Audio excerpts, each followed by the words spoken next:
Olá, vestibulandos, sou o professor Orlando Castro, Geografia. Chegou a vez da gente exercitar o que vai cair na prova. Venha com a gente!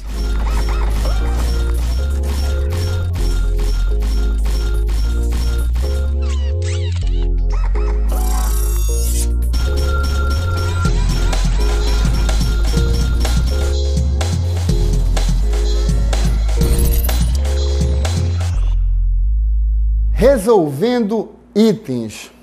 Mas antes de irmos para os itens, para as questões do Enem, vamos falar um pouquinho da estrutura do item. O item ele é composto por 3 partes. A primeira é o seu texto base, que pode ser verbal ou não verbal. Verbal, um fragmento de um texto.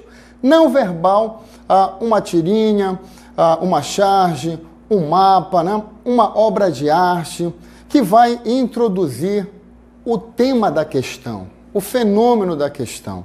Então você deve estar bem atento para esse texto. Depois você tem o enunciado, onde vem a situação problema, onde você vai ter o famoso comando da questão. E por último, as alternativas, que vão se dividir em 2 partes. Uma são chamados distratores, que são aquelas alternativas, como o próprio nome já diz, que é para distrair você. Fique atento. E o outro é o gabarito. O gabarito que é a única alternativa correta àquele enunciado. Então você deve entender que isso é uma metodologia. O texto base, a introdução, o enunciado, o desenvolvimento e o gabarito, a conclusão, que encaixa a ideia do fenômeno trabalhado no texto e exigido no enunciado. Então vamos ver agora na prática isso aí. Primeiramente, vamos destacar a competência e a habilidade dessa questão, porque toda questão do Enem, ela tem uma competência, ela tem uma habilidade, às vezes até mais de uma, mas geralmente a orientação do INEP é que o elaborador identifique logo a habilidade que ele vai trabalhar, o tema que vai ser tratado na questão.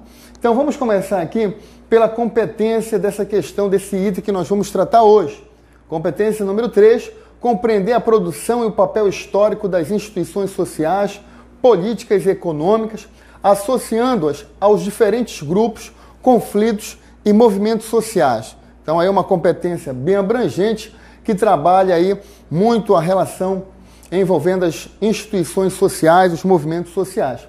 E a habilidade 11, identificar registro de práticas de grupos sociais no tempo e no espaço. Então nós vamos identificar esses registros, essas práticas no tempo e no espaço de grupos sociais. Então o item que nós vamos trabalhar aqui é o item de 2012, da prova do Enem, que traz como texto base um fragmento do jornal Mundo, do professor Nelson Bacic Olic, que conta o seguinte: a moderna conquista da Amazônia inverteu o eixo geográfico da colonização da região. Desde a época colonial até meados do século XIX, as correntes principais de população movimentaram-se no sentido leste-oeste, estabelecendo uma ocupação linear articulada.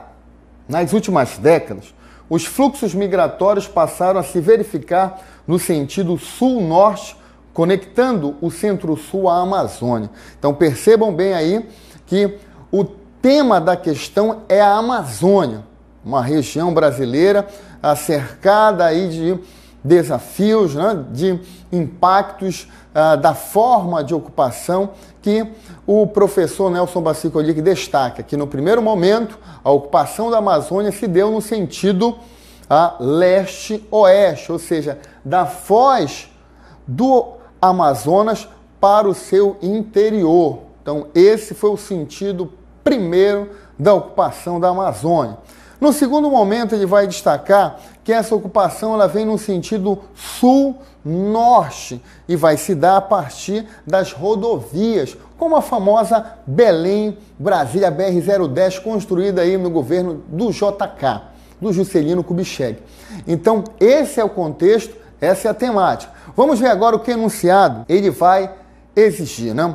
O enunciado diz assim: o primeiro eixo geográfico de ocupação das terras amazônicas demonstra um padrão relacionado à criação de Então, lembram bem que o primeiro padrão ele tem um sentido leste-oeste. Ele está ligado à ocupação advinda aí do rio. A ocupação começou aí pela Foz e penetrou o grande rio Amazonas. Então, vamos agora olhar as alternativas. Qual aí se enquadra nesse padrão leste-oeste, nesse primeiro padrão de ocupação que se deu aí pelo rio? A primeira diz assim, a primeira alternativa, núcleos urbanos em áreas litorâneas.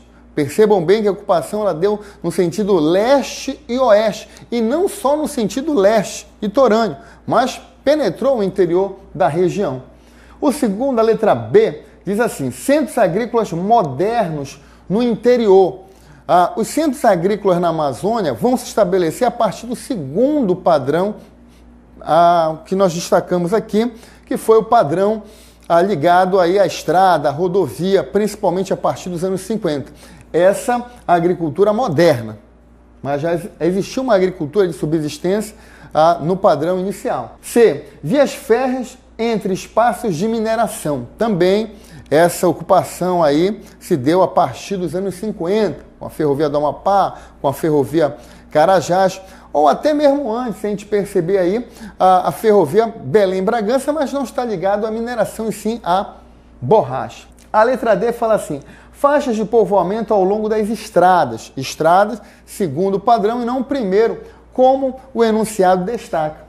E por último, povoados interligados próximos a grandes rios. Então, é esse o sentido que o professor Nelson Bacincolic destacou lá no texto, o sentido leste-oeste de ocupação. Então, acompanha comigo agora o gabarito. Ó. Então, letra E, povoados interligados próximos a grandes rios. Então, percebam bem aí que o enunciado ele vai direcionar com base no texto, né, que foi destacado ainda há pouco desses dois padrões de ocupação de integração da região. Beleza? Então, essa temática é a Amazônia, vem com certeza na sua prova do Enem, essa habilidade também de identificar práticas de ocupação aí no tempo e no espaço, também você pode visualizar numa prova do Enem. Então, para destacar aqui para vocês nesse final, o nosso livro Raio-X do Enem.